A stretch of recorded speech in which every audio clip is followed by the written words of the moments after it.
¿Se puede entender el proceso penal en 5 minutos? Vamos a intentarlo, vamos a ver.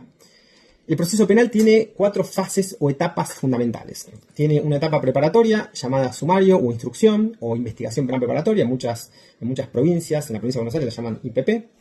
Después tiene una fase de decisión, que es la que se conoce con el nombre de plenario oral o fase de juicio en sentido estricto. Y después, por supuesto, hay también otras 2 fases que son eventuales, que son las fases de impugnación, la fase recursiva y, por último, la fase de ejecución penal. Para pasar de la primera fase de la investigación penal preparatoria de IPP a la segunda fase, a la fase de juicio oral, el fiscal tiene que requerir la elevación a juicio ante un juez y el juez la tiene que autorizar. Entonces, recién cuando queda firme esta elevación de la causa a juicio, se pasa a la etapa de juicio oral. La etapa de juicio oral, obviamente, termina con una sentencia de primera instancia. Si esta sentencia se recurre, se abre una fase eventual, que es la fase de impugnación. Y si esta sentencia queda firme, y además es condenatoria, hay que pasar a la última de las etapas también eventuales del proceso penal, que es la etapa de ejecución penal. Vamos a ver, entonces, ¿qué es la investigación penal preparatoria o la instrucción o la IPP, para ponerle el nombre que se le da en la provincia de Buenos Aires? Bueno, la IPP es una fase preprocesal en donde un fiscal junta elementos de convicción, los va como metiendo dentro de una bolsa, para ver si tiene un caso para ser llevado a juicio oral. Por ejemplo, en la causa de Prandi, el fiscal pidió elevar la causa a juicio, todas las demás instancias confirmaron esta elevación de la causa a juicio, y entonces ahora tenemos fecha de juicio oral para el 22 o 23 de agosto de este año. Lo mismo pasó en la causa de Pérez Algaba, recuerdan la persona que apareció descuartizada en jurisdicción de Loma de Zamora, y algo parecido está pasando con las causas que se siguen contra el presidente de la Nación. En realidad están recién en la etapa de investigación penal preparatoria. En la capital federal, en los juzgados federales, se denomina esta etapa fase de instrucción o de sumario. Entonces, después de esta etapa, si un fiscal pide la elevación a juicio y un juez confirma elevar esa causa a juicio, se pasa a la segunda fase esencial del proceso, que es la más importante en un proceso penal, que es la fase de juicio. ¿Qué es lo que pasa en el juicio? Y en el juicio se produce la prueba. ¿Y cómo se produce la prueba en el juicio? Y se la produce en el marco de esta audiencia que es oral, que es pública, que es contradictoria, en donde se garantiza o se debería garantizar la inmediación, la continuidad y la bilateralidad. ¿Qué es la inmediación? La inmediación quiere decir que el juez y las partes están presentes cuando se produce la prueba. ¿Qué es la continuidad? La continuidad quiere decir que el juicio empieza y termina sin solución de continuidad, que por lo menos el órgano jurisdiccional no se aboca al conocimiento de otro juicio hasta tanto termine ese primer proceso. Esto es lo que debería pasar por lo menos en la teoría. Y la bilateralidad tiene que ver con ese principio de igualdad de armas, que si una parte dice blanco, la otra pueda decir negro en ese mismo instante, en ese mismo momento. ¿Qué es lo que pasa en el juicio después de producirse la prueba? Y pasa que la fiscalía, los acusadores privados, cuando los hay, y los defensores hacen sus respectivos alegatos, es decir, que exponen sobre la prueba en marco de esa audiencia oral y pública.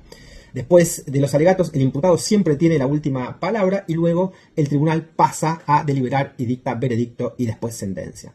Esa sentencia puede absolver o condenar al imputado y si la sentencia es condenatoria, como dijimos antes, se abre una fase eventual, que es la fase de ejecución, cuando esa sentencia queda firme, porque si es condenatoria, obviamente la defensa podrá recurrir y si es absolutoria, podrá recurrir la acusación o el Ministerio Público Fiscal. Salvo algunas excepciones, como por ejemplo en los procedimientos de juicio por jurado, la ley procesal bonaerense impide al Ministerio Público con dudosa constitucionalidad recurrir la sentencia absolutoria de un tribunal, de un jurado popular.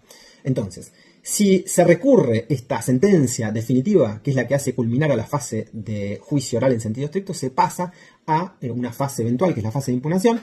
La sentencia se puede apelar. Si es criminal, irá al Tribunal de Casación. Lo mismo si es una sentencia condenatoria de un juicio por jurados. Después se podrán articular los remedios extraordinarios provinciales. En la provincia de Buenos Aires tenemos el recurso de inaplicabilidad. También, por supuesto, si hay una cuestión federal en los términos del artículo 14 de la Ley 48, sea por arbitrariedad, sea por los supuestos naturales, los 3 incisos del artículo 14, o sea por una potencial responsabilidad internacional del Estado argentino, entonces la causa podrá terminar en el máximo tribunal federal, que es la Corte Suprema de Justicia de la Nación.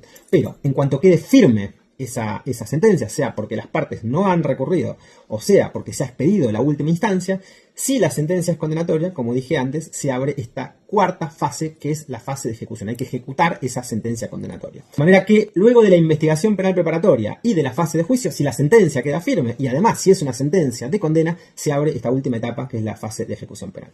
Entonces, resumiendo, las 4 fases del proceso: IPP, juicio, impugnación y ejecución. En la primera etapa, la etapa de investigación penal preparatoria, o instrucción, o sumario, el fiscal investiga. ¿Qué es investigar? Es juntar pruebas, entre comillas, porque no son pruebas en sentido estricto, las pruebas se van a producir durante el juicio, sino elementos de convicción para ver si hay un caso para ser tenido que ventilar en un juicio oral. Si el fiscal tiene un caso para ventilarlo en un juicio oral, va a interponer su requerimiento de elevación a juicio ante el juez de garantías. Si el juez de garantías decide elevar la causa a juicio, o si los tribunales superiores, después de sucesivas impugnaciones, deciden lo mismo, ¿no? Habrá que pasar la causa de la fase de instrucción a la fase de juicio oral. Después de la fase de juicio oral, que es la fase en donde se produce la prueba en sentido estricto, en el marco de una audiencia oral pública y contradictoria, se va a dictar una sentencia, y esa sentencia va a poder recurrirse abriéndose la tercera etapa eventual, que es la fase de impugnación de la sentencia. Una vez que la sentencia queda firme y además es condenatoria, se pasa a la última etapa, que es la etapa de ejecución penal.